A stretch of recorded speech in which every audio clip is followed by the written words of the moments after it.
Ceritanya dibuka sama si Kim Dokja. Hidupnya, lempeng banget kayak jalan tol, flat abis. Tapi dia punya satu kesenangan, baca novel web judulnya Ways of Survival. Dan gokilnya, nih novel udah ditinggalin pembaca lain. Tinggal si Dokja doang yang last man standing baca sampai tamat. Novelnya sendiri ceritain tentang para dewa yang lagi gabut, terus ngehukum manusia pakai penderitaan unlimited. Untung ada main karakter, namanya Yo Jong Hyuk, yang bareng teman-temannya berjuang melawan kebuntuan. Tapi ya gitu deh, orang-orang udah pada ilfeel sama ceritanya.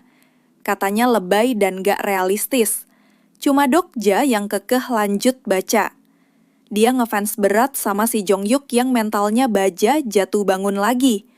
Beda banget sama hidup Dokja di real life yang cuma cowok biasa, langganan bully. Disuruh berantem sama sahabat sendiri aja dia kicep, gak bisa nolak. Semua berubah di hari yang sama saat Dokja menyelesaikan bab terakhir novel itu.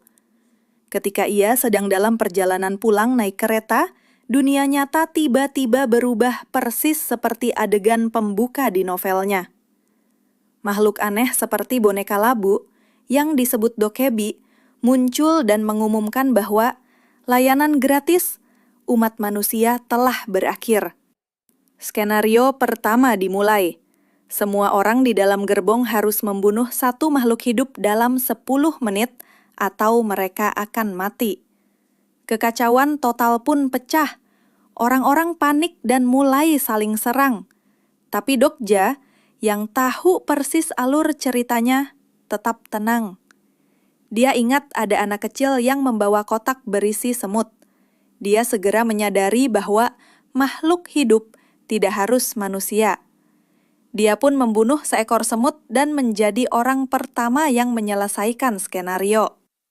Di tengah kekacauan itu, Dokja juga melihat Yo Jong Hyuk, si tokoh utama novel, benar-benar ada di gerbong yang sama. Saat itulah Dokja sadar. Dunia telah menjadi novel yang ia baca, dan hanya dia yang tahu spoiler lengkapnya. Tantangan berlanjut. Kereta terguling dan jatuh dari jembatan. Mereka diserang monster air dan zombie. Dokja mulai mengumpulkan rekan-rekan yang ia kenali dari novel, seperti tentara setia Lee Hyun Sung dan rekan kerjanya Yu Sang-a. Dokja tahu satu spoiler krusial. Yo Jong Hyuk ditakdirkan untuk mati di stasiun Chungmuro saat melawan naga api. Jika si tokoh utama mati, dunia akan ikut musnah. Dokja pun bertekad untuk mencegah hal itu. Namun, saat ia mencoba memperingatkan Jong Hyuk, si tokoh utama yang arogan itu tidak percaya. Ia malah menantang dan mendorong Dokja hingga jatuh dari jembatan dan ditelan monster laut raksasa. Di dalam perut monster, Dokja tidak mati. Ia justru menemukan skenario tersembunyi. Disinilah dia membuat kesepakatan penting dengan si dokebi, yang nama aslinya Bi Hyung. Dokja berjanji membuat tontonan yang seru untuk para dewa, konstelasi, agar Bi Hyung dapat banyak saweran. Sebagai gantinya, Bi Hyung harus membantunya. Dokja berhasil keluar, mendapatkan kekuatan baru dan bertemu Jung Hee-won. Mereka semua berkumpul kembali di stasiun Geumho, namun terjebak dalam skenario baru yang dipimpin oleh seorang pria licik berdasi yang menindas para penyintas lain. Dengan pengetahuannya, Dokja memimpin timnya menyusuri terowongan bawah tanah, mengalahkan bos monster tikus tanah, dan membebaskan stasiun itu. Akhirnya, mereka bisa melanjutkan perjalanan ke stasiun Chungmuro, tempat takdir menanti.